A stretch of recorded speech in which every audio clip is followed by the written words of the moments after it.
Bonjour à tous, je suis Marina, la diseuse de bonnes aventures, la diseuse de bonnes aventures. Une fois n'est pas coutume, je me place face à vous pour vous délivrer cette guidance qui intervient lorsqu'elle a envie d'intervenir dans ma vie comme dans la vôtre. Je vous invite à prendre une posture confortable, autant, je dirais, morale que psychologique et physique que spirituelle. Nous sommes ensemble pour quelques instants et le sujet peut être de façon variable sur les difficultés de votre vie, les facilités de votre existence. En tout cas, souvent mon propos sera holistique, peut-être un peu ésotérique, et puis je l'espère le plus clair possible. Lorsque vous êtes en présence d'une personne qui vous met dans la difficulté, là je crois que le sujet vient d'être lancé, lorsque vous êtes en présence d'une personne qui vous met dans la difficulté, c'est à vous de comprendre les signaux. Ce n'est pas à la personne mettant en difficulté l'autre de comprendre à ce moment-là à quel point elle est toxique, difficile, irascible, intolérante et ainsi de suite. La personne qui joue ce rôle entre guillemets social, on va dire entre guillemets du compte-service, n'a pas l'énergie et la capacité de vous amener autre chose.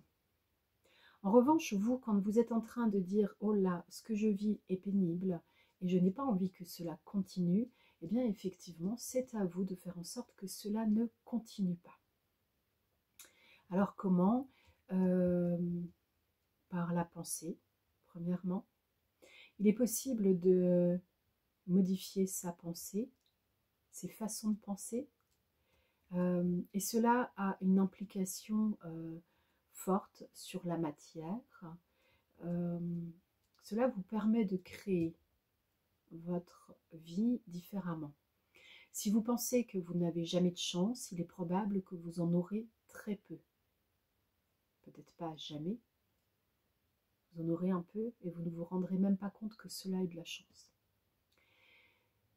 Et on pourrait dérouler une vingtaine d'exemples comme ça, une centaine, avec chacune des pensées récurrentes que vous avez, des pensées persistantes qui vous limitent.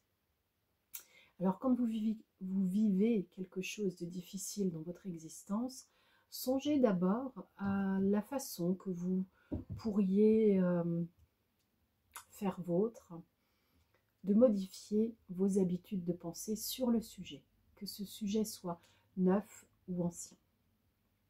On a toujours, sauf si on a à peine 1 an de vie, on a toujours forcément des habitudes de pensée, de langage, de comportement, de masques, de réponses et ainsi de suite. Je vais prendre un peu les cartes maintenant.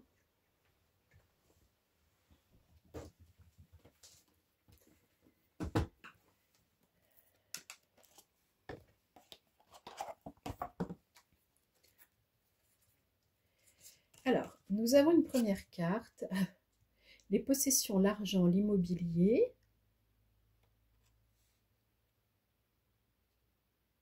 Maison 2. Une deuxième carte, être combatif, passionné, authentique, le bélier.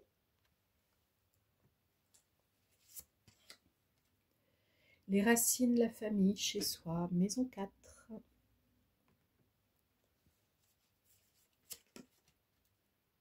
Éduquer, la méthode, le dévouement, Cérès. Alors ici, c'est un jeu qui s'appelle l'oracle céleste Astrokif.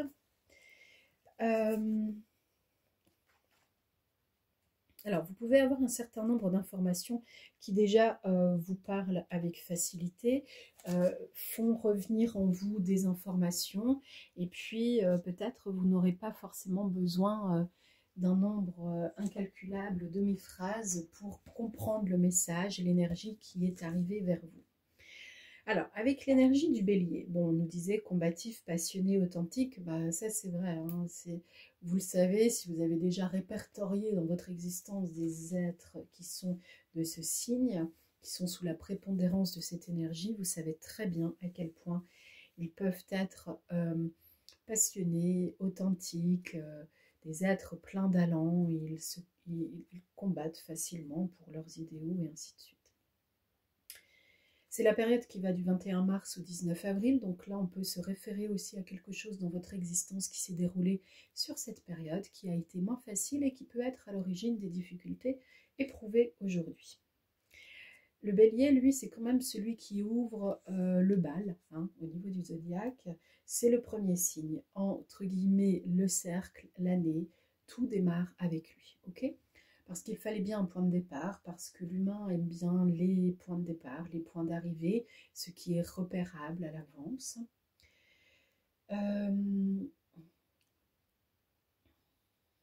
Alors, en général, le bélier peut être un guide, un chef, un mentor, et il est habité de toute façon par le soleil, hein, qui entre dans la constellation du bélier le 21 mars.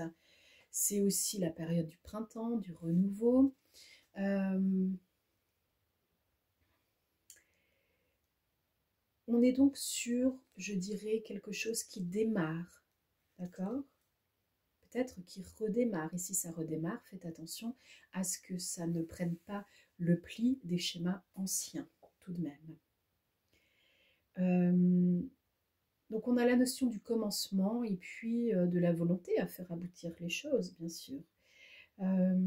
Et puis on vous dit aussi que ce n'est pas le moment d'attendre que la réponse vienne de quelqu'un d'autre. Too bad. Dommage, vous êtes en train de regarder, écouter une vidéo qui, vous l'espérez, va vous donner des informations. Ce n'est pas si grave que cela, vous pouvez continuer à écouter et cette vidéo peut être un miroir de ce qui se passe déjà en vous. Ici, on est sur la notion du dénouement rapide, une réponse claire, un peu en oui, non, blanc, noir, hein, c'est assez simpliste, mais très clair à comprendre. Il n'y a pas forcément de juste milieu. Si on se plaçait dans le domaine de l'amour, il pourrait y avoir quand même la notion de la passion qui revient avec force dans ce qu'on a à dire. Et puis, donc pour ceux qui se posaient des questions sur comment dirais-je, sur le relationnel sentimental, on est en train de vous dire ici que finalement, il y a des choses aisées et moins aisées, mais ça, vous me direz, c'est pour vous comme pour tout le monde. Et puis, il y a des choses que l'on peut revoir, hein, les fameux schémas répétitifs qui vous amènent des choses qui peuvent avoir un air de nouveau, de renouveau, et puis finalement, qui ont qu'un seul petit détail qui avance. En tout cas, vous êtes en capacité de réussir, de faire des étincelles. Attention aux passions ardentes qui peuvent prendre un démarrage donc rapide et puis un essoufflement tout aussi puissant. Avec la deuxième carte en haut, Cérès, c'est l'éducatrice. On nous parle encore de la possibilité de mener un groupe, que vos talents soient recherchés pour mener à bien un projet, qu'il soit professionnel ou non d'ailleurs. Hein. C'est à vous de vous positionner en chef de file et de positionner la croyance en ce projet, quel qu'il soit, comme étant l'œuvre motrice de l'extériorisation de votre énergie. D'accord ? Attention à la notion du sacrifice qui pourrait vous faire croire qu'il était temps. Et et que donc il a fallu sacrifier une partie de ceci ou de cela pour y arriver. On était juste à temps. Sinon, on allait louper. Non, on ne loupe jamais rien. La première carte ici en bas, la maison 2, donc on est aussi sur l'analogie au taureau. C'est la dimension matérielle dans ce monde terrestre.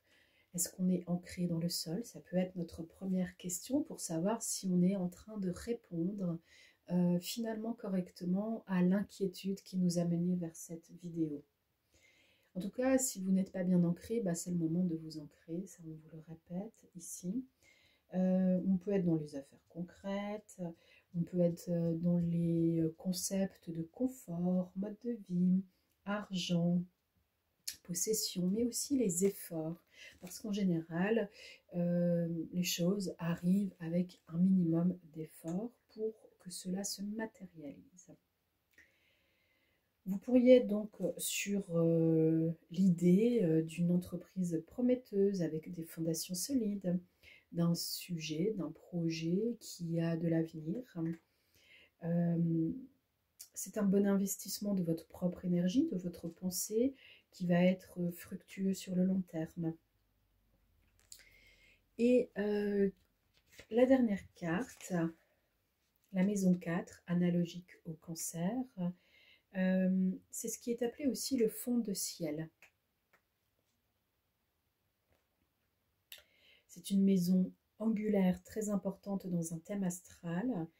Elle représente nos bases, nos acquis, notre éducation, encore, tiens, Cérès, éducatrice, et ce dont on hérite de notre famille. Ah, on nous a parlé des possessions. On nous a parlé aussi du caractère passionné. Le caractère passionné dans l'énergie est souvent relié finalement à la fama de l'arbre généalogique, la réputation, ce qu'il se disait d'eux, ce qui a été vécu et colporté.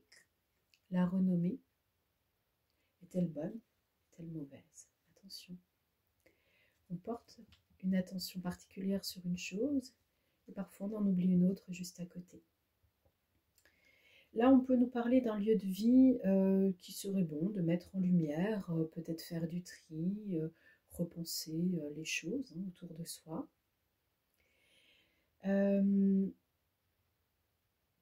Et on nous parle aussi de l'enfance. Qu'est-ce qui, dans votre enfance, vous a manqué? Qu'est-ce qui vous a été cher?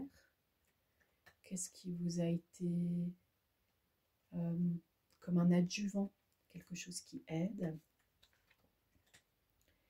Si vous vous posez des questions sentimentales, vous pouvez vous rapprocher, c'est possible en effet, de quelqu'un qui fait partie de votre passé. Est-ce que cela sera bien ou mauvais? On ne va pas dire mal. Pour vous, c'est à vous de voir, parce qu'il y a des personnes qui peuvent effectivement appartenir à notre passé, avoir évolué et se retrouver sur la même longueur d'onde de notre propre évolution. Et puis, il y a des personnes qui peuvent sentir à distance, petits prédateurs et petites prédatrices qu'ils sont, que vous avez évolué et que vous pourriez être un beau trophée. Alors, c'est à vous, effectivement, de faire très attention et de savoir où vous menez votre barque, qui vous emmenez dans votre esquif, et s'il est utile et nécessaire d'embarquer tout le monde avec soi. Alors, vous verrez que pour une fois, j'ai démarré en me présentant physiquement, que je n'ai pas tenu cette posture très longtemps. Je suis quelqu'un qui a besoin de beaucoup bouger en ce moment. Et puis que les chats sont venus et que là, nous avons proprement une créature qui, elle, reste exactement devant la caméra, bien centrée. Je vous assure qu'il n'y a vraiment pas que cela comme place sur le canapé. Hein. C'est quand même un 4 places là. Et elle est exactement centrée, elle se met là, elle est là. C'est elle qui a le lead, c'est elle qui est leader. Et C'est elle qui se montre, qui ose se montrer. Euh, c'est le soleil. Elle est solaire, elle est plaisante. C'est une énergie qui est vraiment très douce, très salvatrice et tout en beauté. Elle émane véritablement de son être euh, terrestre, quelque chose de scintillant, euh, et on me dit de batifolant. Alors je ne l'aurais pas pensé comme ça à première vue, malgré que nous soyons ensemble depuis maintenant euh, à minima une bonne décennie, mais batifolant. Mais c'est vrai qu'elle a un côté aussi enjôleur, joueur et parfois quelque peu casanier dans tout cela. Je suis bien en train de parler du chat qui est à l'écran. Cela pourrait être aussi le descriptif d'une personne qui vient vers vous. Si vous le souhaitez, vous pouvez remettre en arrière un petit peu la vidéo, réécouter. Prenez votre temps. Vous allez tout intégrer. À bientôt, au revoir.